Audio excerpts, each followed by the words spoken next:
Jadi sepertinya memang mungkin saja ya Inter menunggu derby selesai dulu baru mau melepas Fratesi. Dan ini artinya teman-teman, bisa-bisa derby della Madonnina di awal Februari nanti adalah partai terakhir Fratesi untuk Inter. Jerewetan ceking kita, nyerewetin apa aja.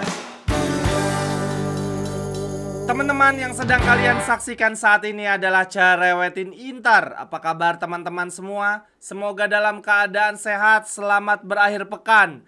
Hari ini gua mau cerewetin beberapa berita menarik dari tim kesayangan kita. Yang pertama, gua mau update kondisi pemain-pemain kita yang cedera. Untuk Acerbi dan Korea masih berlatih secara individu teman-teman, dan dipastikan akan absen kembali di partai lawan Lecce hari Minggu nanti.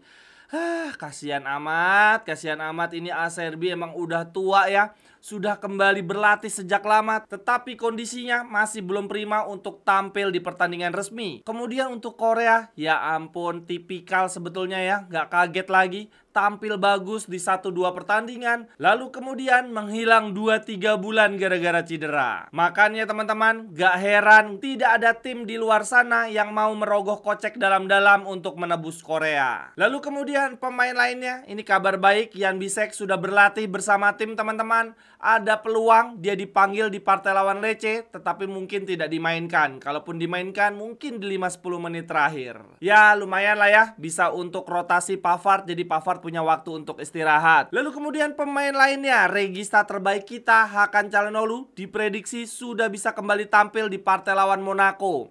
Mungkin di partai lawan Monaco cuma main sekitar 10 atau 15 menit. Dan kemudian targetnya adalah bisa menjadi starting line up di derby della Madonnina. Jelas ini adalah kabar yang sangat baik teman-teman. Kembalinya Bisek dan Hakan Calhanoglu akan membuat lini tengah dan lini belakang kita kembali komplit. Lalu kemudian lanjut berita berikutnya terkait Mercato. Davide Fratesi teman-teman, situasinya masih mengambang.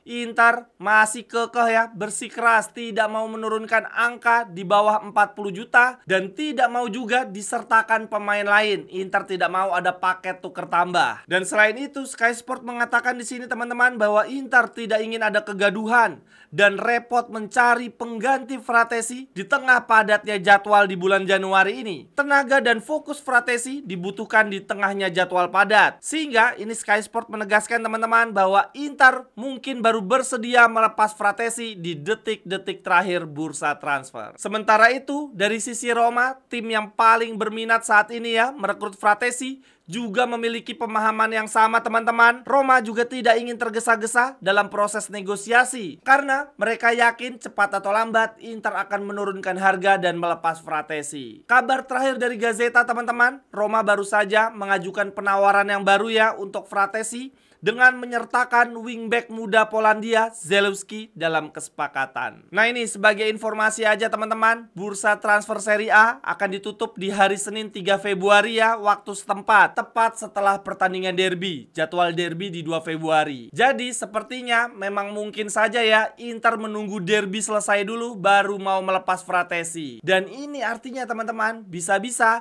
derby della Madonnina di awal Februari nanti adalah partai terakhir Fratesi untuk Inter. Lalu ada statement dari Inzaghi terkait Fratesi sebelum pertandingan lawan Sparta ya. Inzaghi menegaskan bahwa tidak ada satu pemain pun di Inter saat ini yang ingin meninggalkan klub di bulan Januari. Yang diinginkan oleh Fratesi adalah menit bermain yang lebih banyak, bukan meninggalkan Inter. Lalu kemudian kabar Mercato lainnya dari Tajon Buchanan, semakin dekat nih dengan pintu keluar ya di transfer window Januari ini. Kemarin pelatih Kanada memberikan bocoran ya kepada jurnalis. Dia bilang bahwa saya baru saja berkomunikasi dengan Tajon Buchanan 4 hari yang lalu.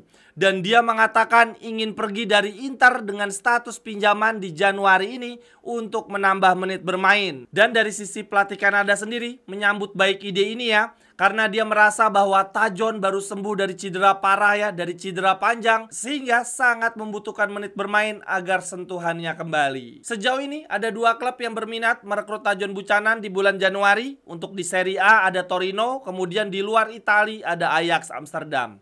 Kalau menurut gua mending dilepas ke Torino aja sih, supaya dia juga semakin menyatu ya dengan kultur Serie A. Nah, beberapa media mengatakan kalau Tajon Buchanan pergi, maka Inter akan mencari pemain pengganti, tetapi bukan wingback yang baru, melainkan pemain belakang dengan status pinjaman. Lalu kemudian lanjut isu mercato lainnya terkait Nico Paz, teman-teman, pemain yang diincar oleh Inter ya. Saat ini dalam kontrak dia ada klausul penebusan oleh Madrid sebesar 10 sampai dengan 12 juta. Nah, kemarin teman-teman, Di Marzio memberitakan bahwa Como sedang berusaha mencari cara agar mencabut klausul kontrak penebusan dari Madrid. Di Marzio bilang begini, Como sedang berupaya menghapus klausul penebusan yang dimiliki Madrid untuk Nico Paz. Como mungkin akan menghabiskan uang sebesar 15 sampai 20 juta untuk membayar klausul penebusan dari Madrid. Lalu kemudian Como akan memperpanjang kontrak Nico Paz agar kemudian Como bisa melepas Nico Paz ke klub yang bersedia membayar paling tinggi. Wah, menurut gua ini ide yang cerdas sih. Daripada kena tebus murah ya dari Real Madrid, mendingan cari cara deh tuh untuk menghapus klausul tersebut. Lalu kemudian lanjut berita mercato lainnya.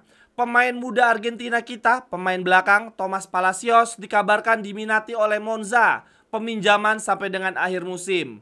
Ini bahkan Presiden Monza ya, Galliani, ngomong begini teman-teman. Transfer window telah dibuka selama sebulan dan kami sedang bekerja keras dalam 48 jam terakhir.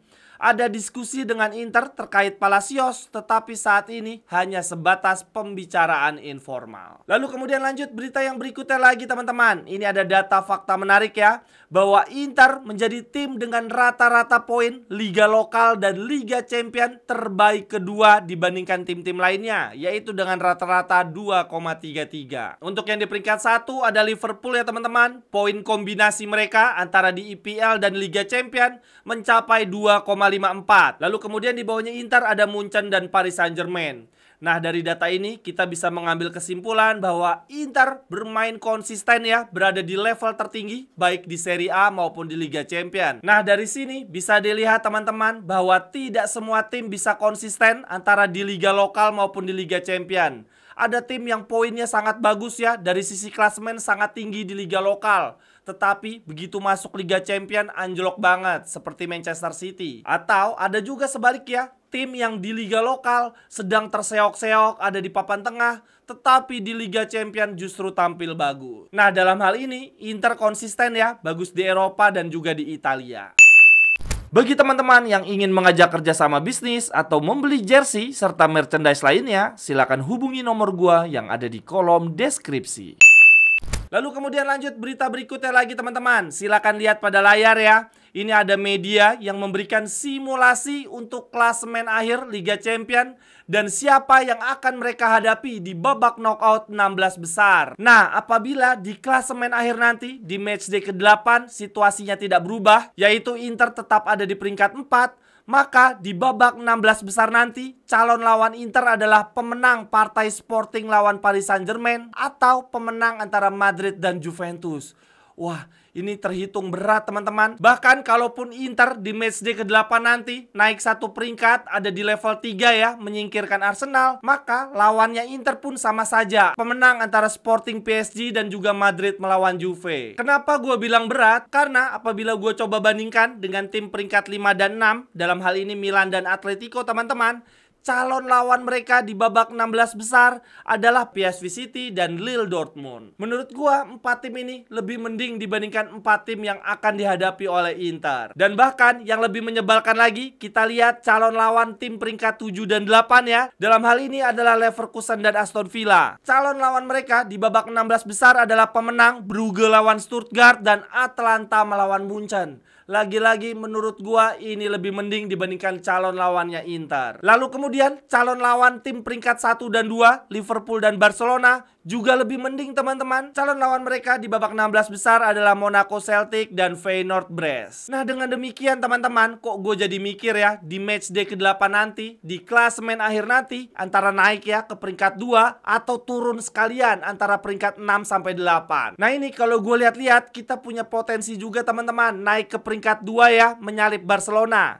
Karena di partai terakhir Barcelona menghadapi lawan yang sulit nih. Mereka akan melawan Atalanta. Lalu kemudian lanjut berita yang terakhir untuk cerewetin Inter hari ini teman-teman. Di pertandingan lawan Sparta kemarin, Lautaro Martinez dinobatkan sebagai pemain terbaik ya di pertandingan. Nah, ini ada penjelasannya ya dari tim teknis ofisial Liga Champions. Mereka bilang begini, Lautaro adalah pemain Inter yang paling berbahaya di area penalti di pertandingan ini. Meskipun dia tidak selalu terlibat dalam setiap serangan Inter, tetapi dia berperan besar dalam kemenangan ini, mencetak gol kemenangan dan terlibat dalam sebagian besar peluang yang dibuat oleh Inter. Lautaro is back. Sekian dulu untuk cerewetin Inter hari ini teman-teman. Terima kasih untuk yang sudah menyaksikan. Sampai ketemu di cerewetan-cerewetan berikutnya. Bye-bye. Thank you.